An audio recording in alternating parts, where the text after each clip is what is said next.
Hello everyone, welcome back to my YouTube channel अज rocket. तो friends, MA IGNOU में पिछले 5 सालों में जितने भी प्रीवियस ईयर क्वेश्चंस आपसे पूछे गए हैं एमईजी 1 ब्रिटिश पोएट्री के, तो उसकी वीडियो सीरीज हमने शुरू की है, जिसकी ये पहली वीडियो है। सबसे पहले हम इसमें देखने वाले हैं all human things are subject to decay and when fate summons monarch must obey. तो एक पोएम है मैकफ्लेक्नॉय जो लिखी है जॉन ड्राइडन ने। हम इसको देखेंगे। पहले इसके इस आरटीसी को समझेंगे। आरटीसी आपको किसी भी एग्जाम में आए तो लिखना कैसे है पहले वो देखेंगे, और इन द एंड हम इस पूरी पोएम को डिटेल में डिस्कस करने वाले हैं। तो आइए विदाउट एनी डिले हम आज की वीडियो को स्टार्ट करते हैं।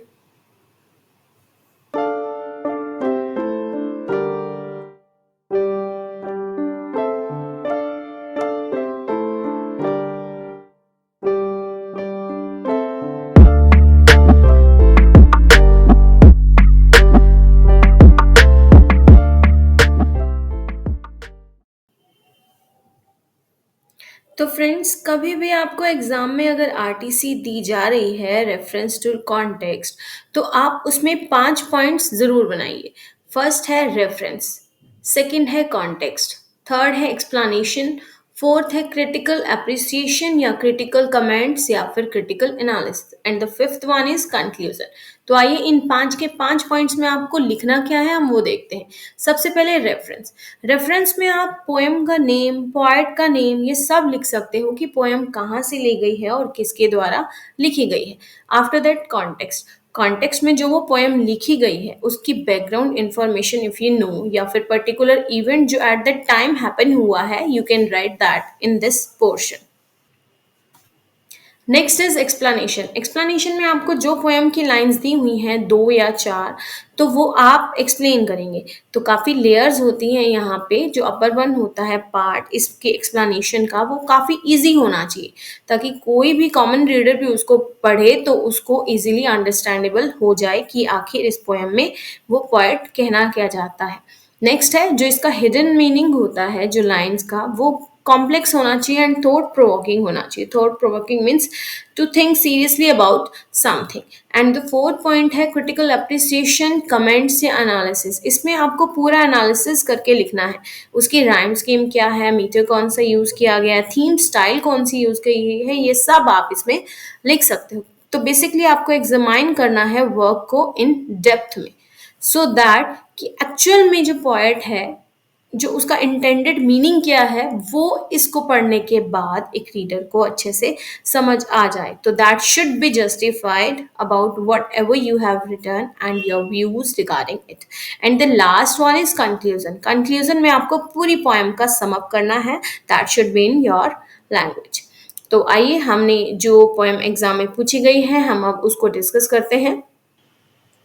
तो फ्रेंड, जैसा यहाँ स्क्रीन पे विजिबल है, all human things are subject to decay and when fate summons monarchs must obey. तो ये रिसेंटली जून 23 में पूछा गया एक आरटीसी है जो जून 2011 में भी आया है। तो देखिए रेफरेंस क्या है कि जो 2 लाइन्स हैं वो एक्सट्रैक्ट की गई हैं या टेकन की गई हैं फ्रॉम जॉन ड्राइडेंस पोएम मैकफ्लेक्नॉय, जिसे लिखा तो 1678 में गया था लेकिन पब्लिश 1682 में हुई थी ये पोएम। After that context.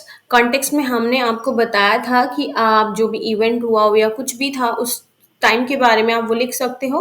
तो हमने बताया कि मैक फ्लेक्नॉय जो है एक मॉक हेरोइक सटायर है बाय जॉन ड्राइडन, जो एक डायरेक्ट अटैक है ऑन थॉमस शेडवेल। थॉमस शेडवेल उस टाइम के एक प्रोमिनेंट पोएट थे जो से अपॉइंट किया गया था। इस पोएम में एक किंगडम बनाया गया है पोएटिक डलनेस का, तो उसका हायर यानी उत्तराधिकारी इन्हें अपॉइंट किया गया था। देखिए नेक्स्ट स्लाइड है एक्सप्लेनेशन। तो अब एक्सप्लेन कैसे करना है, तो as I already told you, this satirical poem was written in 1678 but not published until 1682.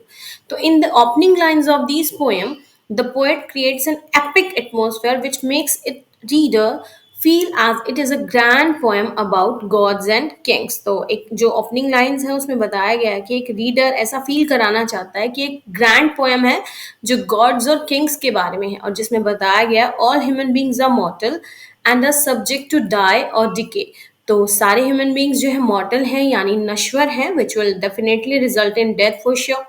And जो सब्जेक्ट है वो डाई और डिके का है वो। तो जब भी टाइम आएगा, when time comes, even great monarchs यानी जो राजा वगैरह हैं, वो भी और किंग्स भी, उनको भी have to obey the order and accept their death.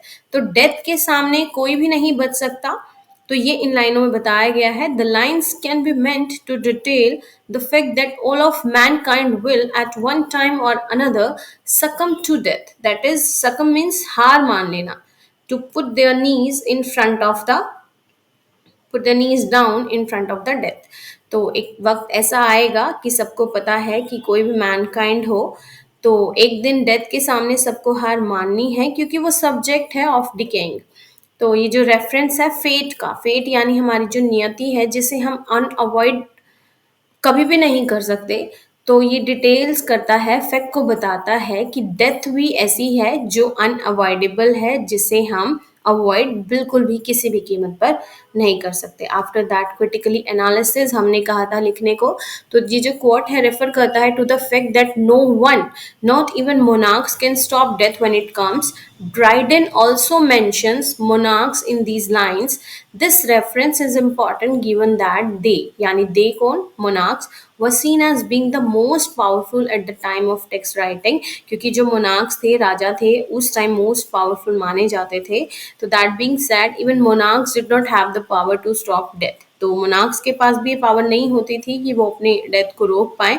Outside of the human aspects of death, Dryden is also referring to not only humans but all human things. Human things means those items which were created by the humans, जिसका मतलब life through birth जो old man made objects बनाए गए हैं वो भी मॉर्टल है। Therefore, Dryden is basically saying that all things on the earth created by man will fall to decay। तो एक दिन उनका नाश होना निश्चित है।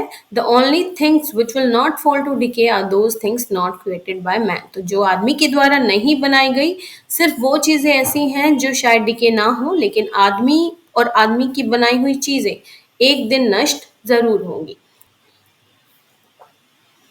So in the end conclusion, so in the last the conclusion is no one can escape death। कोई भी डेथ से नहीं बच सकता, no matter how powerful they are। तो जैसे इसमें बताया गया, इवन मोनार्क थे उस टाइम बहुत पावरफुल थे, वो भी जब अपनी डेथ से नहीं बच पाए, तो आज भी चाहे कितनी भी पावरफुल पर्सनालिटी हो या कोई भी पावरफुल थिंग हो, वो डेथ से नहीं बच सकती। And everything in this life can be altered और रिपेयर्ड एक्सेप्ट फॉर डेथ। कोई भी चीज ऐसी हो ऑल्टर की जा सकती है, रिपेयर की जा सकती है, लेकिन डेथ के साथ ऐसा कुछ भी नहीं किया जा सकता। तो फ्रेंड्स, ये पोएम है। आइए अब हम इसको थोड़ा सा डिस्कस करते हैं, ताकि अगर इसमें से कोई भी लाइंस आती हैं जो बेसिकली आई हुई हैं, ये 2 लाइन्स तो हमने आपको डिटेल में बता दी हैं, इसके अलावा काफ़ी सारी पोएम्स में से लाइंस आई हुई हैं, तो हम इस पोएम को एक बार अच्छे से डिटेल में देख लेते हैं।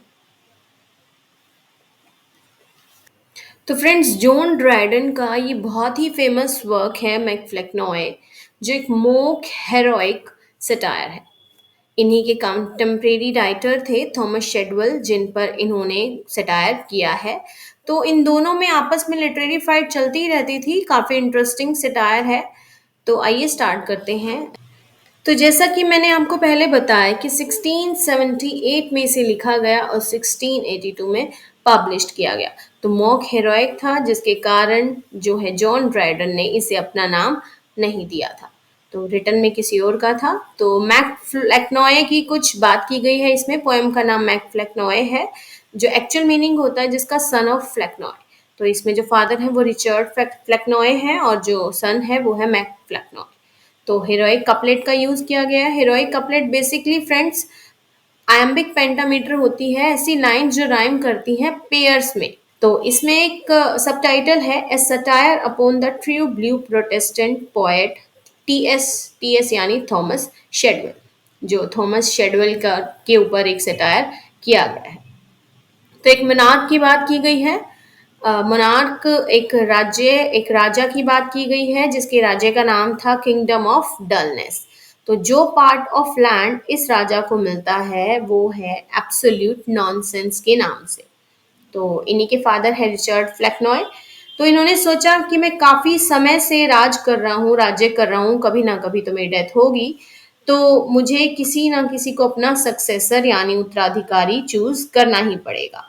तो इसने एक थॉमस शेडविल, जो इसमें मैक फ्लैक्नॉय के नाम से डिनोट किए गए हैं, उसे ही अपना सक्सेसर जो है सोचा कि बनाऊं, क्योंकि बाकी बच्चे फिर भी थोड़े सेंसिबल थे, सिर्फ यही थे जो खुद मतलब एक स्टुपिडिटी की जिसमें कोई भी लिमिट्स नहीं थी। तो इसके देखिए यहाँ पे दिया भी गया है नॉन सेंस एब्सोल्यूट, जो इनके राजा का नाम है। आफ्टर दैट उनके सारे सन फिट थे। शेडविल्स ही सिर्फ ऐसे थे जो इमेज करते थे एज अ बियर, मेच्योर थे इन डलनेस, डलनेस में जो काफी मेच्योर थे, फुल स्टुपिडिटी से जो फुलफिल थे।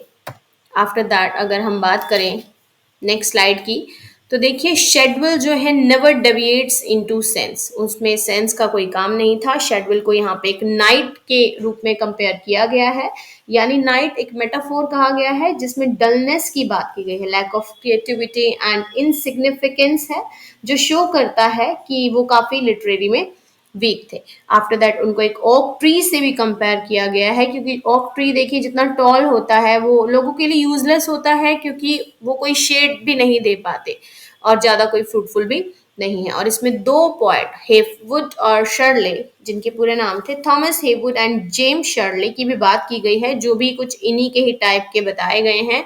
और टोटोलॉजी, टोटोलॉजी का मतलब यहाँ पे ये है कि एक ही चीज को बार बार कहना लेकिन अलग अलग तरीकों में, saying of the same things twice over in different ways. Next इन्हें जो है एरियन सेल से भी कंपेयर किया गया है, जो एक ग्रीक पोएट थे, जो एक म्यूजिशियन भी थे, अपनी आर्टिस्टिक एक्सीलेंस के लिए जाने जाते थे।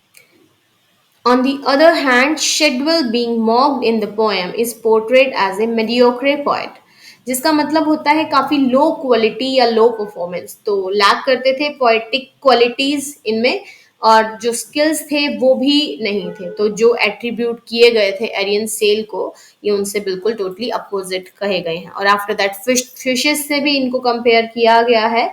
Schools of fool fishes, FOOL, fool, fool का मतलब क्या है, मूर्ख फिशेस। तो ऐसे फिशेस जो लैक ऑफ डेप्थ है, जिन्हें परसीव किया गया है, क्रिएटिविटी भी नहीं है, इंटेलेक्चुअल भी नहीं है, तो शेडवेल को इस तरीके से यहाँ पर डिनोट किया गया है। आफ्टर दैट देखिए शेडवेल का लास्ट में जो है कोरोनेशन की बात की गई है। कोरोनेशन मतलब उनका जो राज्य तिलक होने वाला है, दूर दूर से लोगों को बुलाया गया है, कोई कार्पेट समथिंग ऐसा नहीं है, डस्टी शॉप से जो नेग्लेक्ट ऑथर्स हैं वो आए जाएंगे। तो इसमें काफी ऐसी जगह कोरोनेशन रखा गया है जहाँ पे काफी बैड प्लेस होते थे, और डलनेस ही थी, ब्लैंक माइंड वाली ऑडियंस थी, नेग्लेक्टेड ऑथर्स को इनवाइट किया गया था। और जो इनकी जो गद्दी लगाई गई थी उससे रास्ते में काफी सारे पेजेस थे, पेजेस पर इन्हीं की ही पोयम लिखी गई थी, इंस्टेड ऑफ ग्लोरी ग्लेस काफी सारी डलनेस सराउंडिंग में थी, और उन्हीं जो पोएम्स, जो इनकी डलनेस वाली पोएम थी, उसी से ही एक गद्दी, पूरी काफी सारी किताबों से एक गद्दी बनाई गई थी।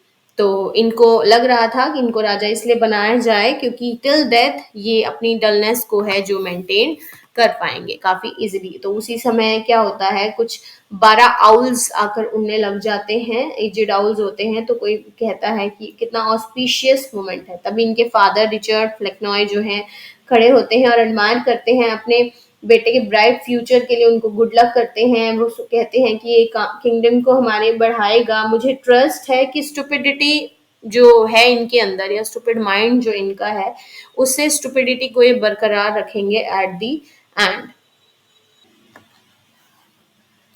और ये कहते हैं कि हेवन जो है ब्लेस करे माय सन को, और डोमिनियंस में नो एंड भी नोन का मतलब है डोमिनियंस यानी सुप्रीमेसी या राज्य जिसके अंत का कोई ज्ञात नहीं है।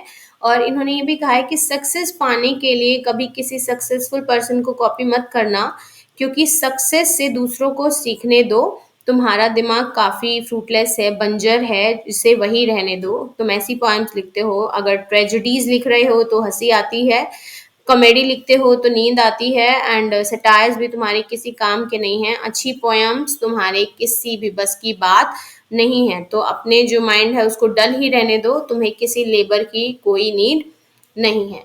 तो इस तरीके से मतलब उसके जो फादर हैं रिचर्ड फ्लेक्नॉय उनको डिनोट करते हैं, तो मैक फ्लेक्नॉय उनको नीचे उतार लेते हैं। तो ये पूरी पोएम जॉन ड्राइडन के द्वारा लिखी गई थी, सेटायर था। तो फ्रेंड्स, अगर आपको ये वीडियो पसंद आई हो तो इसे लाइक कीजिए, शेयर कीजिए और हमारे चैनल को सब्सक्राइब ज़रूर कीजिए। मिलते हैं नेक्स्ट वीडियो में। Till then bye bye and take care. Thank you guys.